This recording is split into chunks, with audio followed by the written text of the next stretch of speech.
Por dentro do assunto, com o padre Ednei Batista. Oferecimento: Peregrinos Viagens e Itiquira Turismo.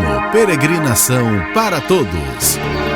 Para esclarecer as suas questões e dúvidas em relação à Igreja Católica Apostólica Romana, a mensagem apresenta Por Dentro do Assunto, com o padre Ednei Batista.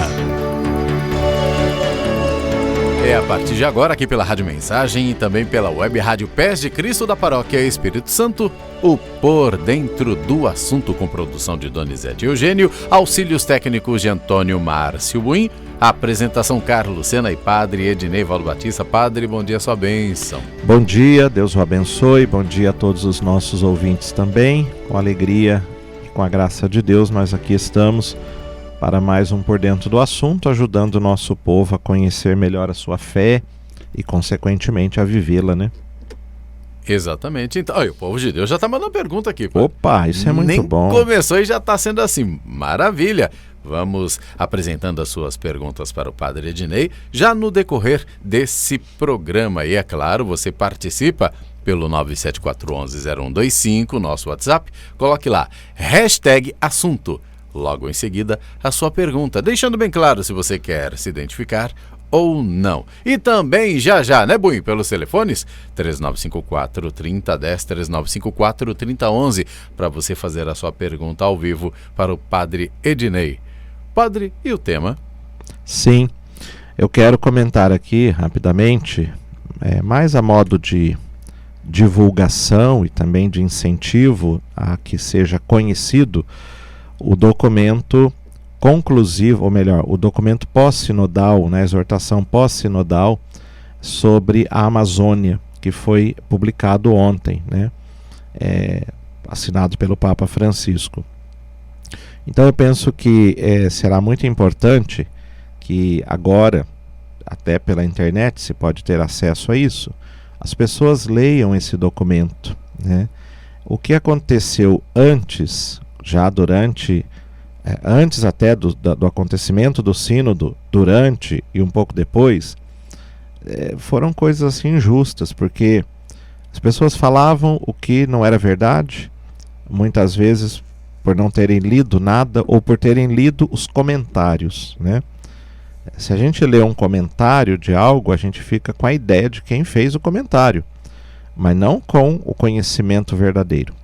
E é muito triste que cristãos, católicos, gente de dentro da igreja, né, tenha dito tanta coisa que não era verdade, alarmando os outros, inclusive.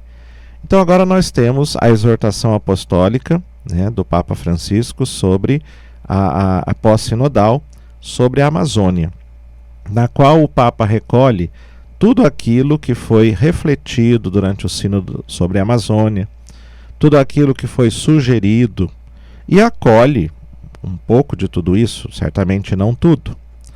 O que nos deixa felizes é assim, o Papa continua fiel ao Evangelho, mas também continua fiel à missão que a Igreja tem. E qual é a missão que a Igreja tem? Levar a verdade de Jesus Cristo, do amor de Deus, da salvação, do Evangelho, a todos os povos. Isso Jesus pediu e a Igreja tem procurado fazer. Nem sempre acertando, porque ela é humana também, mas com certeza tentando, dando tudo de si para acertar e ser fiel ao que Jesus pede. Agora, uma coisa que é muito importante a gente ter presente: para sermos fiéis à verdade, nós temos que nos adaptar aos tempos e às situações. Adaptar não significa ceder, né, fazer concessões, assimilar aquilo que é do tempo, da cultura, da situação. Não. A verdade do Evangelho é aquela. E nós não podemos mudá-la, mas na fidelidade, em transmiti-la, em levá-la a todos, nós temos que adaptar a linguagem, o modo de fazer, para que aquela verdade seja compreensível por todos em tempos diferentes. Então, quando a igreja fez uma reflexão, vai continuar fazendo através desse documento, sobre a Amazônia, não foi para criar verdades novas. A igreja não tem esse direito. Foi para ser fiel à transmissão daquela verdade anunciada por Jesus Cristo e confiada aos apóstolos. Hoje nós temos diferentes culturas, nós temos diferentes situações em que as pessoas que vivem ali não são iguais às que vivem em outro lugar. A cultura, ela é um fator muito importante para nós, porque ela nos dá uma maneira de pensar, de ver, de entender a realidade, de sentir as coisas e inclusive de fazer a experiência de Deus. Com certeza, eu, brasileiro, daqui do Vale do Paraíba, não faço a experiência de Deus do mesmo jeito que um japonês faz lá no Japão, dentro de uma outra cultura, dentro de uma outra experiência. Não se trata de dizer quem faz melhor, quem faz pior. Nós fazemos diferente. E assim como as outras coisas, nós experimentamos e vivenciamos de um outro modo. A compreensão, portanto, do Evangelho por um e por outro é distinta. O Papa somente quis refletir sobre a Amazônia para adaptar a linguagem, o anúncio do Evangelho, a fidelidade da Igreja à sua missão àqueles povos, àquelas culturas, àquela situação. Muita gente, até hoje, talvez ainda continue falando que o Papa queria bagunçar as coisas. Não é verdade. Agora seria o momento, então, de lermos o documento da pós-sinodal para conhecermos o que realmente se propõe. Antes, nós estávamos refletindo. O Papa estava refletindo junto com os padres sinodais. Agora, temos as conclusões. E essas conclusões é que vão dar o norte da ação. Uhum. Não é achismo. Primeiro para o povo que vive lá e depois para nós também, né? Uhum. E certamente até aprendendo com eles. Mas olhemos o documento pós-sinodal para tirarmos o restinho, quem sabe, das ideias equivocadas que possam existir. E para que na comunhão, no compromisso com o Evangelho, com os irmãos, nós caminhemos sempre para a frente, né? Esse documento se encontra no site do Vaticano, né? Não precisa comprar se não quiser, você pode baixar, pode ler. E é uma forma da gente se inteirar do que realmente disse o sínodo, do que realmente a Igreja propõe a partir do sínodo. E não ficarmos com essas ideias erradas, criticando esse ou aquele, defendendo isso ou aquilo, e a partir das interpretações que alguns dão.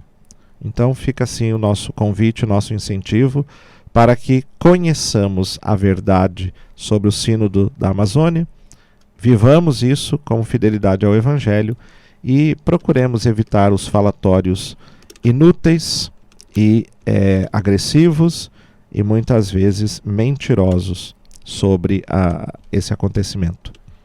Então, esclarecido que o povo de Deus leia mais e não fique só com um ou outro pensamento. Com aquilo que ouviu falar. Procure o documento. É lógico. Aí sim.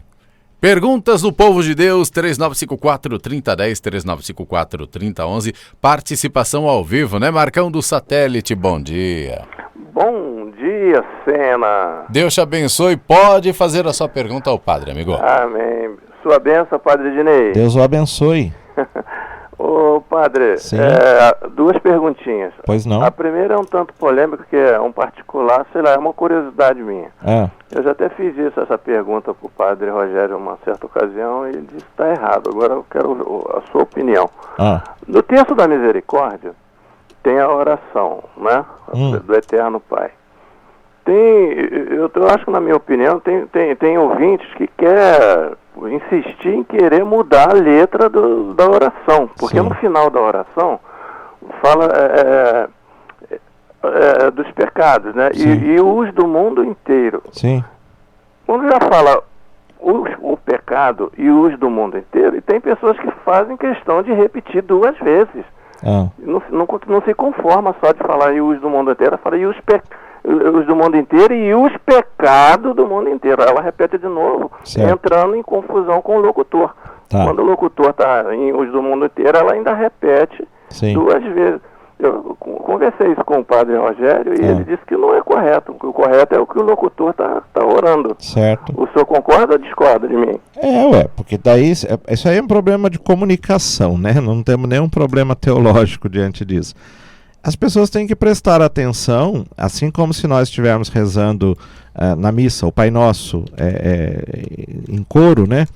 Todos juntos, se eu começar a colocar as palavras do meu jeito, se eu estiver rezando sozinho e quiser mudar as palavras, eu tenho esse direito, desde que eu não vou inventar nada que seja contrário à fé. Mas na espontaneidade, eu e Deus, posso ampliar, posso acrescentar.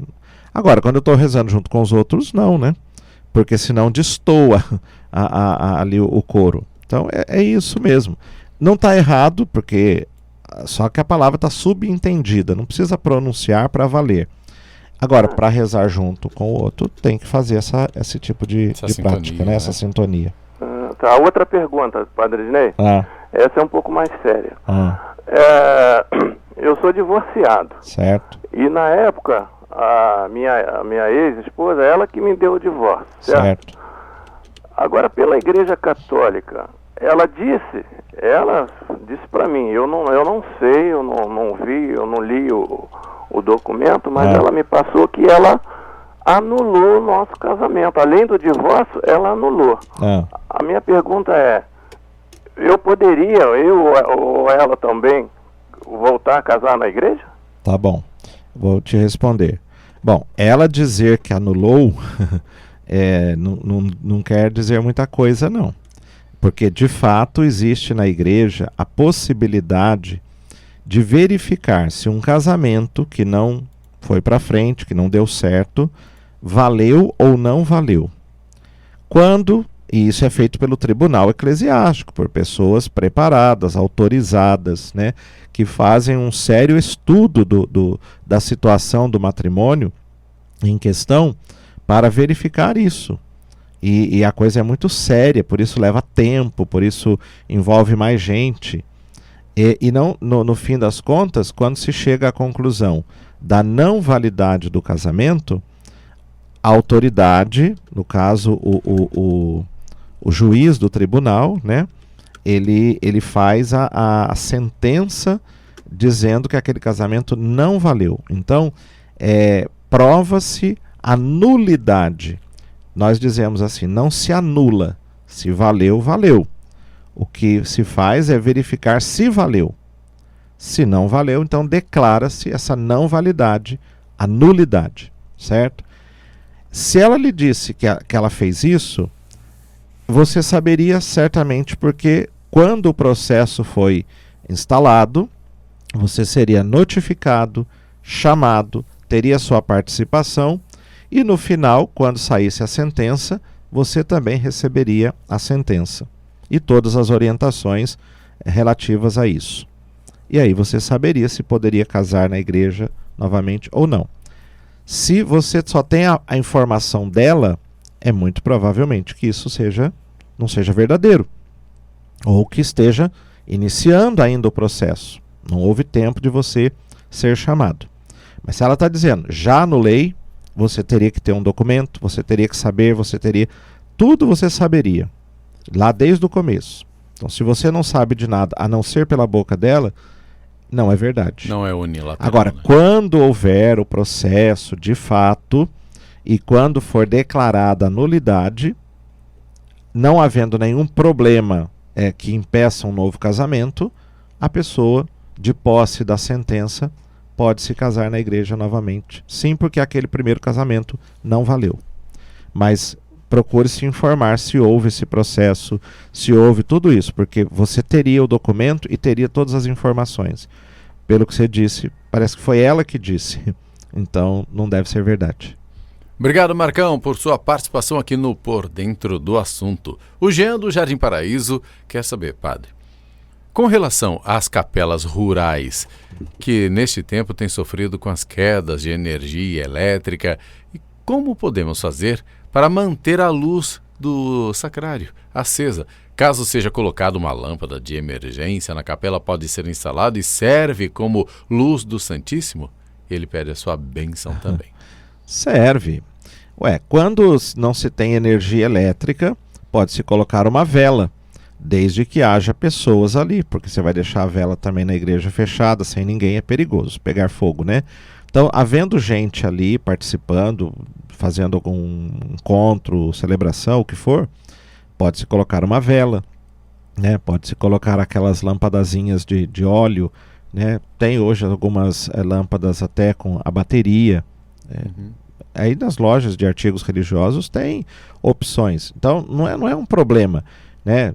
Então, para sinalizar a presença do Santíssimo, não havendo energia elétrica, põe-se uma vela, né? Uma vela que tenha uma durabilidade e que não ofereça nenhum risco de pegar fogo no ambiente. É simples, não precisa ser uma lâmpada trabalhada, artística, né? Aquelas próprias que a gente coloca na Capela do Santíssimo. E com condições de funcionar sem energia. Não, qualquer vela, qualquer luz, porque é momentâneo, não é para toda a vida, né? Só por um tempo, enquanto não tiver a energia. É permitido e não tem problema não. E se tratando da lâmpada, necessariamente tem que ser uma luz de cor avermelhada? Sim, porque ela o símbolo, né? O símbolo do vermelho ali está ligado à questão do amor, né? No caso, se você tiver uma vela, você não vai ter a lâmpada vermelha, né? Antigamente, quando se colocava a lâmpada de óleo, que era os paviozinhos que você colocava em cima do óleo, ela não era vermelha, era a luz, né? Mas depois, artisticamente, se pensou no vermelho. Mas não é a cor que sinaliza, é a luz. É a luz. Perfeito. Tá aí a sua pergunta respondida, Jean. Deus abençoe. E o Zezinho lá do Vale do Sol, ele também mandou uma pergunta pelo nosso WhatsApp 97411-0125, Zezinho da Fátima. A cátedra é um lugar ocupado por todos os celebrantes ou existe alguma restrição se o celebrante for diácono ou ministro da Eucaristia? Então, cátedra é a cadeira do bispo na catedral. Então, toda diocese que tem uma catedral, claro, tem uma cátedra, que é a cadeira principal do presidente da celebração. Nas catedrais tradicionais mais antigas, a cátedra só é ocupada pelo bispo. Nas outras celebrações feitas por padres ou até por diáconos e ministros leigos, se houver, ele não se senta na cátedra, tem uma outra cadeira presidencial que ele ocupa quando está presidindo a celebração.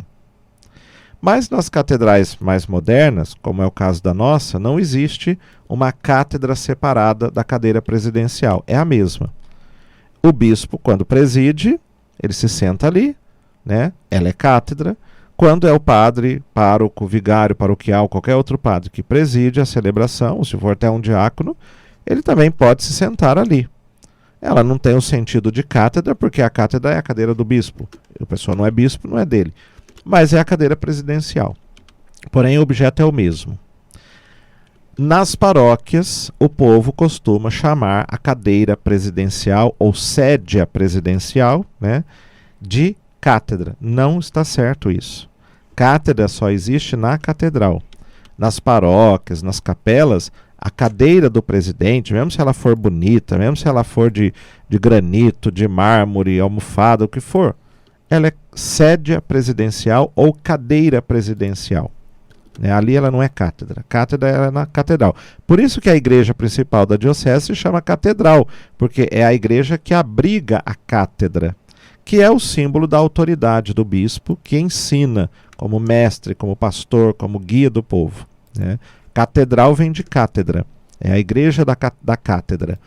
As paróquias não são a igreja da cátedra, portanto, a sede presidencial ou a cadeira presidencial não se chama cátedra.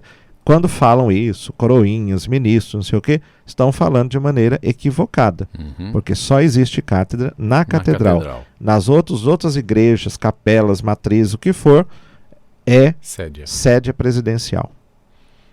Tá aí sua pergunta respondida, Zezinho. Deus abençoe. Abraço para você. Por dentro do assunto aqui na Rádio Mensagem, também pela web Rádio Pés de Cristo da Paróquia Espírito Santo, e você esclarecendo as suas dúvidas. Se tem, manda pra gente no 97411-0125. Deixe bem claro se você quer se identificar ou não, mas coloque lá #assunto e logo em seguida em texto, não em áudio, a sua pergunta.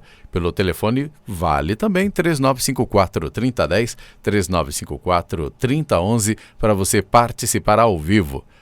A Sofia Silva quer saber quanto terço devo rezar para ser um rosário? Então, antigamente nós tínhamos 3 grupos de mistérios, né? E o rosário compreendia esses 3 grupos, seriam os 3 terços. Daí porque a gente chama o terço de terço. 1 terço, a terça parte, né? Divide o rosário em 3, uma parte é 1 terço.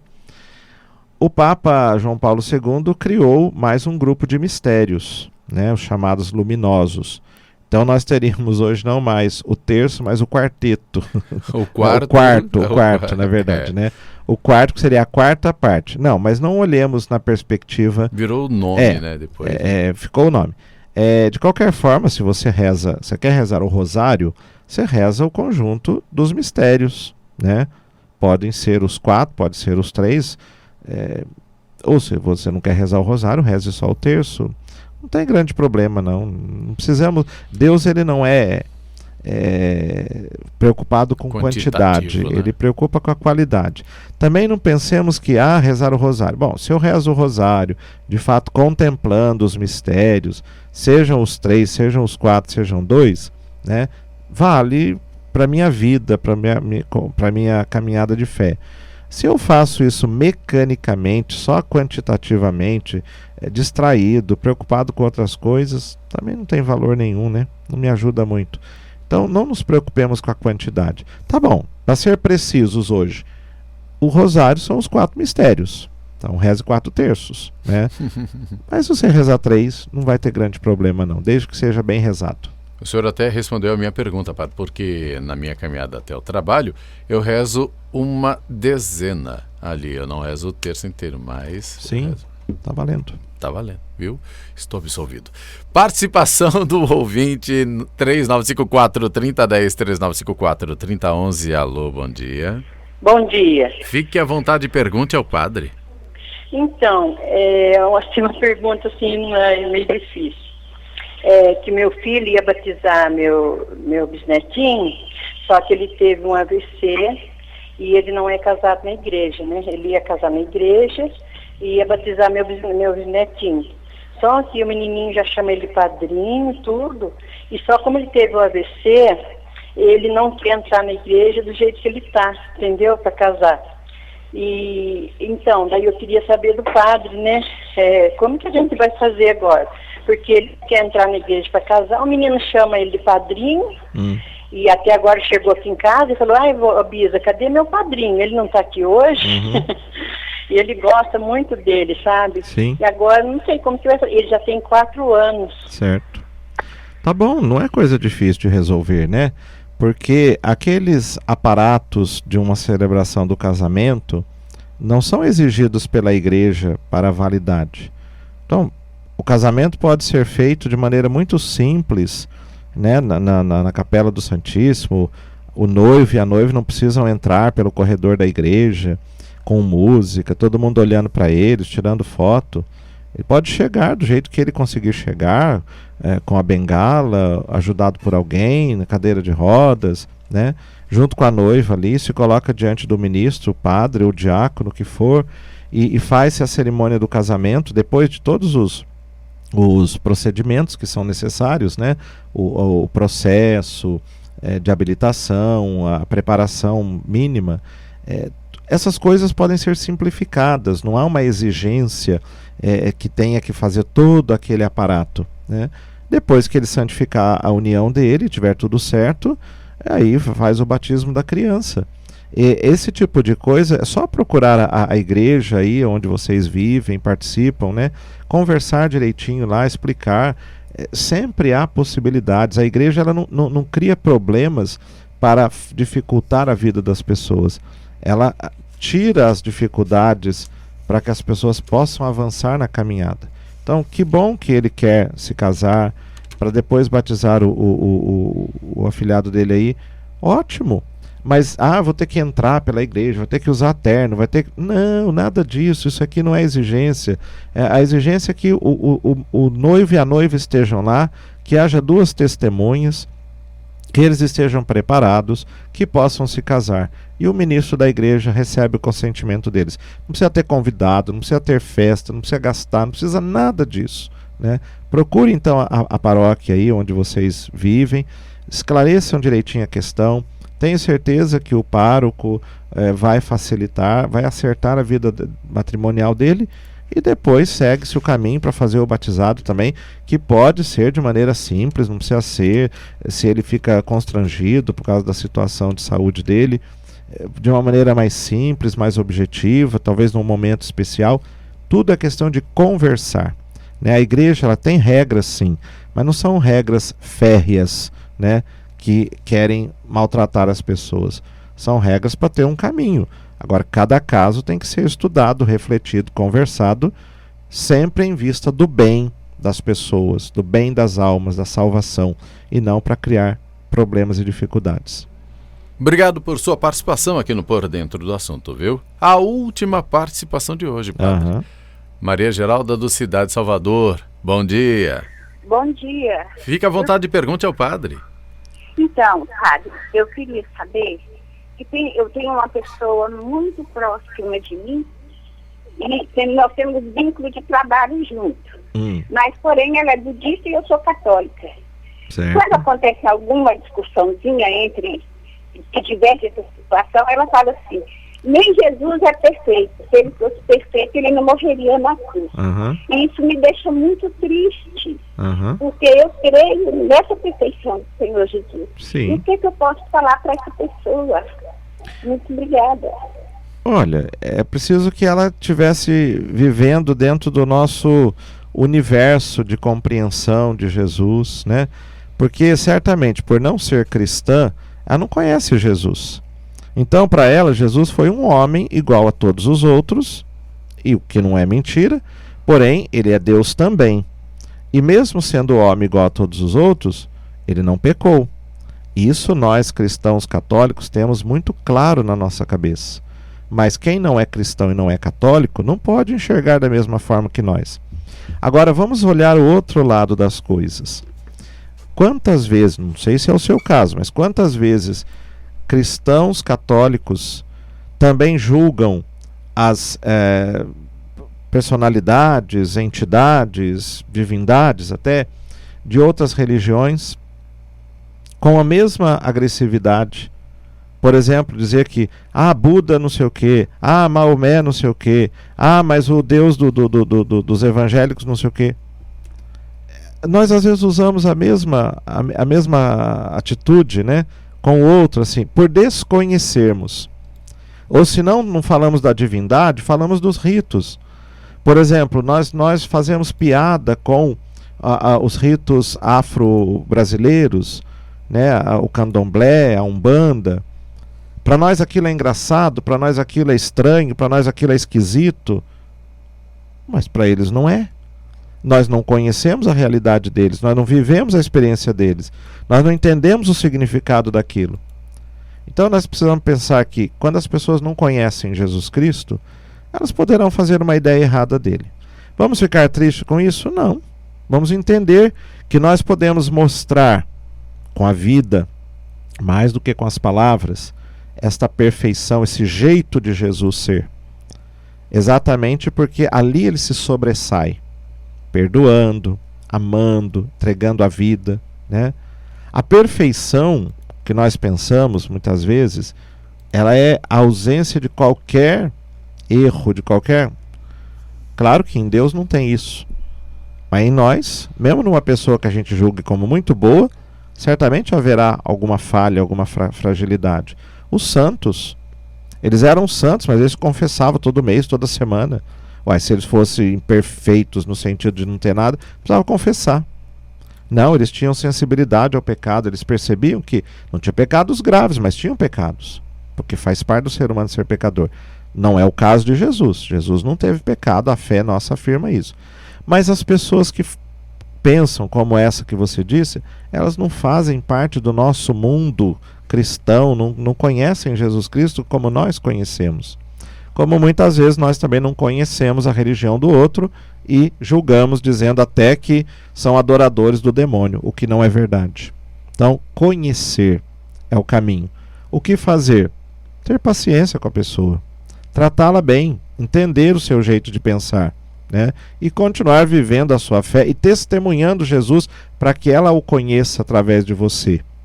E conhecendo-o, possa desfazer essa ideia equivocada, mas não maldosa, porque é uma questão de desconhecimento. Assim, ficamos com o Por Dentro do Assunto por aqui. Mas foi muito bacana, ó. Perguntas que não foram respondidas hoje, não se preocupe. Nós já deixamos marcadas e você terá sua resposta na próxima edição do Por Dentro do Assunto, que hoje foi muito enriquecedor, né, Padre? Amém. Foi muito bacana. Sua bênção. Sim, vamos abençoar o nosso povo também que está aí nos acompanhando. Receba aí o nosso abraço, o nosso carinho, todos que gostam muito desse programa, sempre estão dizendo, Padre, a gente ouve, a gente não perde, a gente gosta muito, faz muito bem. Fico muito feliz com isso, então meu abraço a todos vocês, nossos ouvintes aí da Rádio Mensagem e do Por Dentro do Assunto. Que a bênção de Deus venha sobre todos, trazendo saúde, trazendo paz, sabedoria, muito ânimo na caminhada da fé e sempre mais esta clareza, essa abertura de mente e de coração, né? Para ver a fé como um caminho bonito, um caminho de libertação, um caminho de crescimento, não aquela camisa de força que nos aprisiona, que nos separa do mundo, que nos faz ser arrogantes. Não, a fé não é para isso. A fé é para nos abrir, porque ela nos coloca em comunhão com Deus, e Deus é amor. Então, na comunhão com Ele, nós vamos vivendo o amor, nós vamos nos abrindo aos outros, nós vamos fazendo coisas boas que trazem sempre um sentimento positivo. Então, que Deus nos abençoe e nos dê essa graça. Desça sobre vós e permaneça para sempre a bênção do Deus Todo-Poderoso, Pai e Filho e Espírito Santo. Amém. Deus o abençoe hoje e sempre também, Padre. Amém. Muito obrigado. Foi muito bom o Por Dentro do Assunto de hoje. Espera aqui na quinta-feira que vem, 11h30 da manhã, aqui pela Rádio Mensagem, também pela web Rádio Pés de Cristo da Paróquia Espírito Santo, estaremos apresentando novamente, com os auxílios técnicos de Antônio Márcio Buim, produção de Donizete Eugênio, a apresentação de Carlos Lucena e Padre Ednei Valdo Batista. Ficamos por aqui, no oferecimento de Peregrinos, Viagens e Itiquira Turismo, peregrinação para todos. Encerramos, por enquanto, o Por Dentro do Assunto. Você acompanhou na Mensagem Por Dentro do Assunto com o Padre Ednei Batista.